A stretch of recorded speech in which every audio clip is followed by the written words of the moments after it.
Okay, so students, let us see this doubt. It's a very good question और ये conservation of linear momentum topic में से आता है. तो बेसिकली क्वेश्चन क्या है, आप इस क्वेश्चन को समझने की कोशिश करिए. There is a metal plate weighing 200 gram is balanced in mid air. मतलब मेरे पास एक प्लेट है और इस प्लेट को मैं बैलेंस करना चाहता हूँ, तो I am using balls for this and I am shooting balls on it. तो ये बॉल यहाँ पर शूट करती है और वापस चली जाती है. तो ये जो बॉल है इसका कुछ ना कुछ मोमेंटम चेंज हो रहा है यहाँ पे. तो यहाँ पर हमारे पास कुछ फोर्सेस हैं which are basically acting on each other. ठीक है ना. तो ये प्लेट पर भी कोई फोर्स लग रही है और कोई फोर्स जो है वो इस बॉल पर भी लग रही है, एक्शन रिएक्शन पेयर. तो मैं सिंपल सबसे पहले मैं मोमेंटम फाइंड करूंगा हमारी बॉल का. That will be given by m into you कह लीजिए. तो m जो है वो यहाँ पर दिया होना चाहिए था बच्चे. देखो mass of each ball, but क्योंकि आपकी ये इमेज बिल्कुल परफेक्ट नहीं है तो I am assuming that it should be 200 grams. तो मैं इसको 200 ग्राम ले रहा हूँ. ठीक है. 200 ग्राम डिवाइडेड बाय 1000 ये हो गया kg इंटू यू, जो भी इसका मोमेंटम आ गया मेरे पास u/5. तो u/5 इज p1. तो जब इसका p2 चला गया तो इन्होंने बोला है कि जो फाइनल मोमेंटम है that is the ball rebounds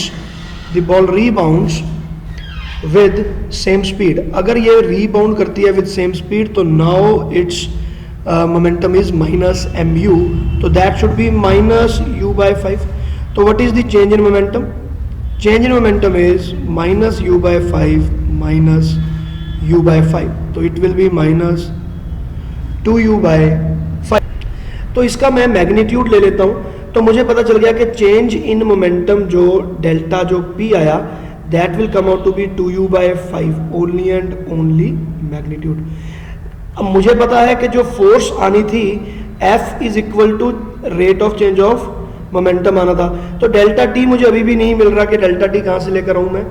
तो मैंने क्वेश्चन दोबारा पढ़ा तो मुझे पता चला कि यहाँ पर 40 बॉल्स पर सेकेंड का मुझे दिया हुआ है. तो 40 बॉल पर सेकंड, तो टाइम मेरे को यहाँ से मिलेगा. तो व्हाट आई डिड, मैंने टोटल मोमेंटम फाइंड करने की कोशिश की. Total change in momentum will be change in momentum multiply by n. तो that will be 40 balls multiply by 2u/5. और SI यूनिट्स में मैंने रखा सारा का सारा. और अब इसके यूनिट क्या हो गए, क्योंकि n में हमारे पास यहाँ पर सेकेंड हमारे पास यूनिट यहाँ पे जुड़ जाता है. तो पर सेकेंड यहाँ से आया और मोमेंटम यहाँ से आया. तो this is momentum per unit. तो I can say this is divided by t also. तो ये बेसिकली आपकी टोटल फोर्स के बराबर है. तो एक्शन रिएक्शन पेयर है तो मैं माइनस साइन को निगलेक्ट कर रहा हूँ. तो 5 8 जा 40 8 2 जा 16 u should be equal to force and this force should be equal to the weight of the body.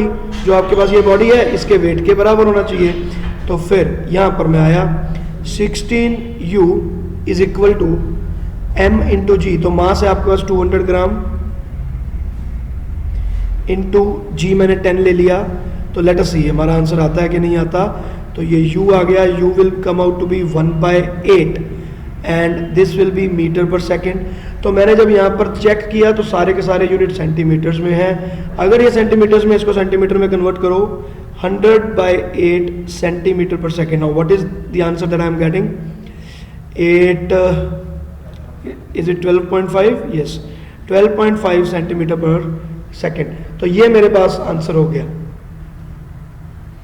तो आई थिंक आपका इसमें सारे डाउट्स क्लियर हो गए होंगे. ये वेरी कॉमन एक क्वेश्चन है, बहुत ही कॉमन, और ये क्वेश्चंस आते भी हैं ज़रूर एग्जाम में. तो इसमें आपका कोई डाउट नहीं होना चाहिए. अभी भी कोई डाउट रहे तो आप मुझे मैसेज कर सकते हैं. Okay then students, bye.